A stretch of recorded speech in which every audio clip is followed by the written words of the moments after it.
Cinema industry పరిస్థితి ఏం బాగోలేదంటే దయచేసి ఎవరు కామెంట్ చేయకండి. వాళ్ళ పరిస్థితి ఎలాగైపోయిందంటే 50 కోట్లు 100 కోట్లు రెమ్యునరేషన్ తీసుకున్నారు. ఈరోజు తగ్గట్లేదు.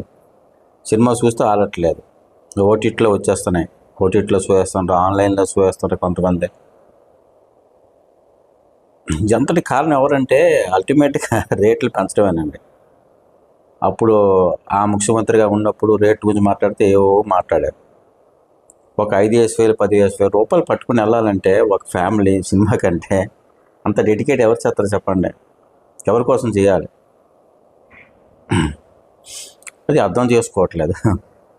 ప్రియత్వం రెమ్యునరేషన్ పెంచేసి టికెట్ రేట్లు పెంచేసి సినిమాకి వెళ్ళాలంటే భయం వేస్తాం.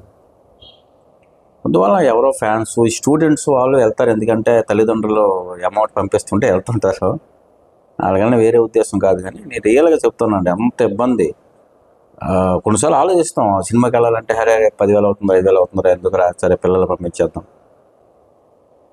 పరిస్థితి అలా ఆ విధంగా ఎందుకు తెచ్చుకున్నారు? అంతే రేట్లు పెంచాల్సిన అవసరం వచ్చింది. మరి వేల టికెట్లు అండి. ఏం బాగాలేదు. అందుకే స్ట్రైక్లు చేస్తున్నారు. అందుకే ఫిలిం ఇండస్ట్రీలో ఈరోజు ఏదో చిరంజీవి గారు కలుస్తున్నారట. చాలా ఇబ్బంది ఉన్నారు. కొన్ని థియేటర్స్ మొత్తం మూసేశారు. అక్కడ చూస్తే ప్లేసులు చూస్తే అవి వేల కోట్లు ఉంటాయి, 100 కోట్లు 50 కోట్లు ఉంటాయి. అక్కడ దానికి కనీసం కరెంటు బిల్లు రాకపోతే ఏం సినిమా దాని చేత చెప్పండి. వాళ్ళేమో డైరెక్టర్ నిర్మాతలు ఎంతో డబ్బు కష్టపడి సినిమా తీస్తారు, అది ఆడట్లేదు.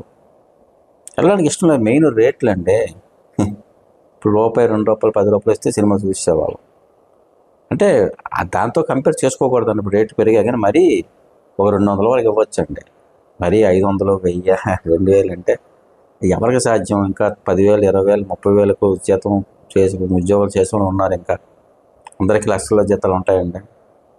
అందరికీ అనుగుణంగా సినిమాలు తీస్తూ డెవలప్ చేసుకుంటే బెటర్ ఫ్యూచర్లో. లేకపోతే చాలా ఇంకా సినిమా ఇండస్ట్రీలో కష్టాలకు వెళ్ళిపోతుంది. ఎవరు చూడరండి. ఇంకా రాబోయే రోజుల్లో చూసే పరిస్థితి కూడా ఎవరు లేదు.